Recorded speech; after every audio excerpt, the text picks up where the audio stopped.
اگر تو گنا بھی نہیں لبنا تے تینوں وقت تو پہلے بھی کوئی نہیں لبنا. لو بس پھر بات ختم نہ ہو گئی. جب مقدر تو گنا بھی کوئی نہیں تے ویلے تو پہلے بھی کوئی نہیں تو پھر جھگڑا کس بات کا ہے؟ پھر پریشانی اور فکر کس بات کی؟ مثلا آج ہے ہفتہ. آج اگر رب نے میری قسمت میں لکھا نا کہ میں نے 2 روٹیاں کھانی ہیں، مثال دے رہا ہوں، تو سارے رالتے بھی مینوں 3 نہیں دیوا سکتے نے. اچھا نہیں کھلو جاؤ. جویں تساں سارے رالتے مینوں 3 دیوا نہیں نہ سکتے نے، اویں تساں سارے رالتے میدروں میری دوئی کھو بھی نہیں سکتے نے. ایویں بندے سر پاڑی جاندے جی میرے گواڈی میری وائی بن لئی، میری دکان بن لئی. میں نے کہا بے وقوف، تو یہ کہنا چاہتا ہے کہ رب تینوں روزی دیونا چاہتا ہے تے وہ بندہ ہوتا ہے گو ڈکی کھلوتا ہے. رزق تو اللہ کے ذمہ ہے. جنت تواڈے تے میری آدھے ذمہ ہے، رزق دے ذمہ. جنت دا ترلا آپ کرنا ہے. اسا سمجھنے ہیں بھی خبر ہے اسا روٹی دے مگر بننے بنے ہیں. سرکار فرماتے ہیں الرزق یطلب العبد کما یطلبہ اجلہ. فرمایا تو روٹی دے مگر نہیں ہے، روزی بندے نو این لبدی ہے جی میں موت بندے نو لبدی ہے. بہرحال امام حسن تشریف لائے، بات کو مکمل کرتے ہیں. امام حسن آئے تو سرکار کی نگاہ پڑی. کچھ چیزوں کا تعلق انسان کی فطرت کے ساتھ ہوتا ہے، محبت کے ساتھ ہوتا ہے. امام حسن کی جلوہ گری ہوئی. میرے کریم اٹھے، سرکار نے شہزادے کو اٹھایا، بڑے پیار سے لا کر زانوں پر بٹھایا تے حضور بری مسیح تے آپ دے 2 ترینوں سنگ دے بھی پہن تے سرکار چوم دے بھی پہن. اس پر تو مردوں کی طرح بول دیں سبحان اللہ. چوم بھی رہے ہیں، سونگ بھی رہے ہیں، اور پیار سے سرکار نے زانوں پر شہزادے کو، نواسے کو 2 ترینوں بہا بھی لیا. انہاں 10 بندہ دے وچوں ایک بندہ این کرتے ویندا پیا. اس نے ایسے دیکھا نا سرکار کتنی محبت امام حسن کے ساتھ. وہ کہتا حضور تساں ایڈے وڈے بندے ہو تے آدھے 2 ترینوں این چمی جاندے نے، میرے 10 بال ہیں، میں تا اج تائیں کسے بال نال این پیار نہیں کیتا.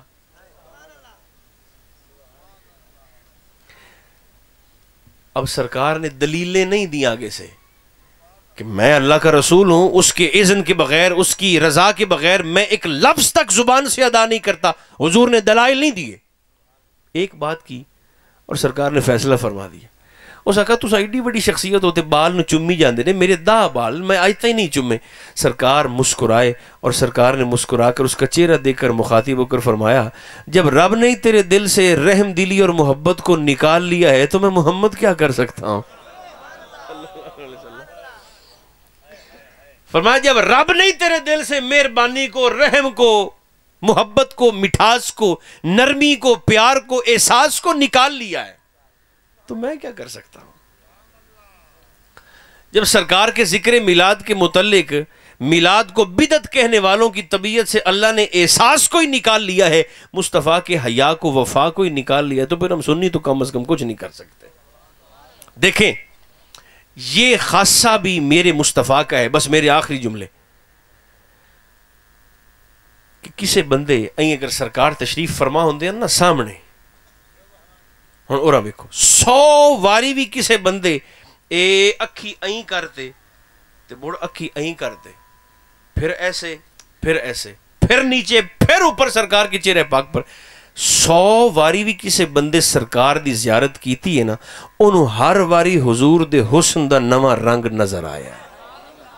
بھئی بڑی محبت جو بول رہے ہیں حسن مصطفیٰ پر. جنت دا منظر بھی سانو انہیں مثال دیتی جاندی ہے. مثلا اپنی ایک کنات ہے نا، مثال دے رہا ہوں، جنت کا منظر بھی ایسا ہے کہ جنتی جب جنت میں چلے جائیں گے تو ایک منظر کو دیکھیں گے. ادھر دیکھیں، ایسے ایک منظر کو دیکھیں گے جنتی. اس منظر کو، اس رنگ کو دیکھ کر پھر اپنے اپنے کام میں مصروف ہو جائیں گے. تو جی 2 منٹ بعد بہت اسے منظر نو پھر ویک سننا تو سرکار فرماتے ہیں انہیں وہ پہلے والا رنگ نظر نہیں آئے گا، نیا نور اور روپ دکھائی دے گا. تو اللہ کے انوار ایسے جنت میں بدلتے رہتے ہیں، تبدیل ہوتے رہیں گے. یہ جنت ہے. تو سرکار دے متعلق بھی حدیث پاک میں کیا اگر کسی صحابی 100 واری بھی سائیاں دی زیارت کیتی ہے نا 100 ਵਾਰੀ ਵੀ।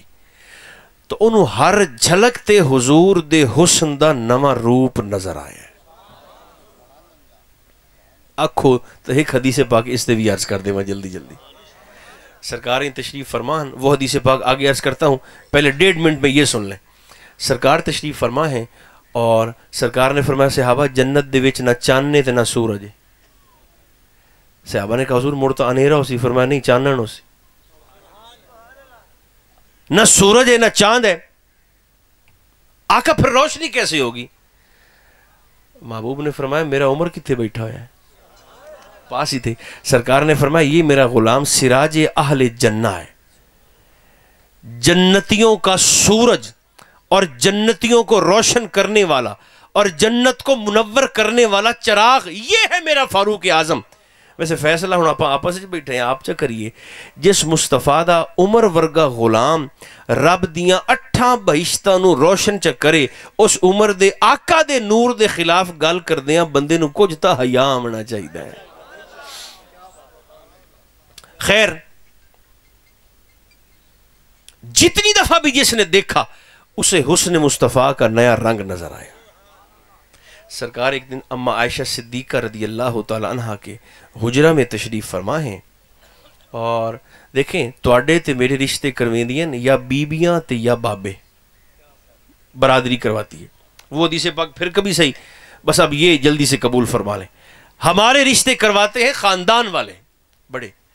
جناب عائشہ وہ شخصیت ہیں جن کی تصویر اللہ نے عرش سے اتار کر حضور کو دکھا کر کہا سونیا ایس بی بی نال جناب دا نکاح ہو بڑا ہے۔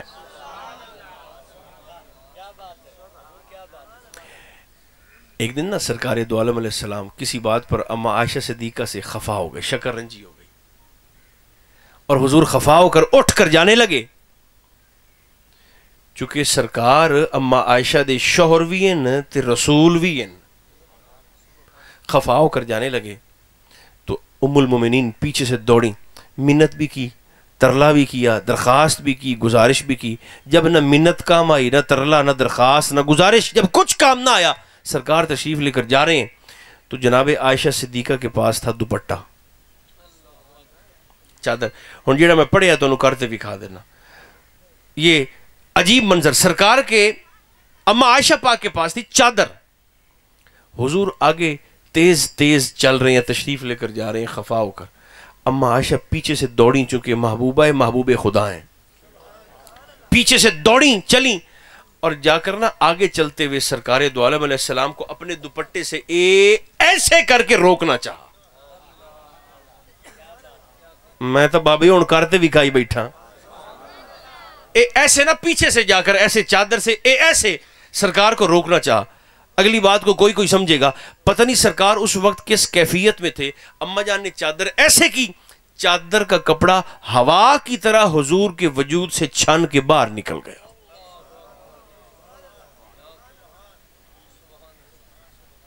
کپڑا ہی باہر نکل گیا ایسے۔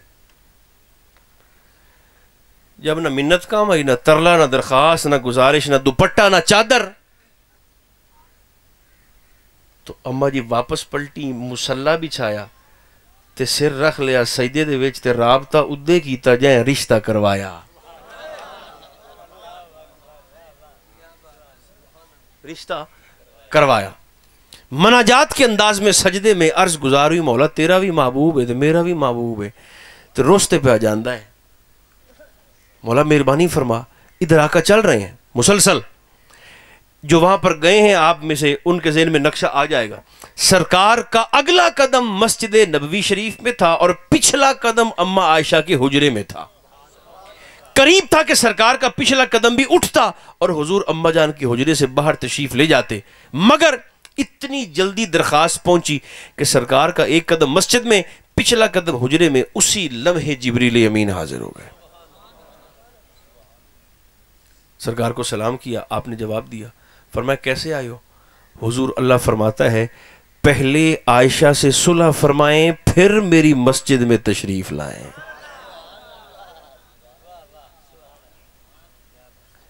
پہلے عائشہ سے صلح پھر میری مسجد میں تشریف لائیں، بالکل آخری جملہ۔ جس کی خاطر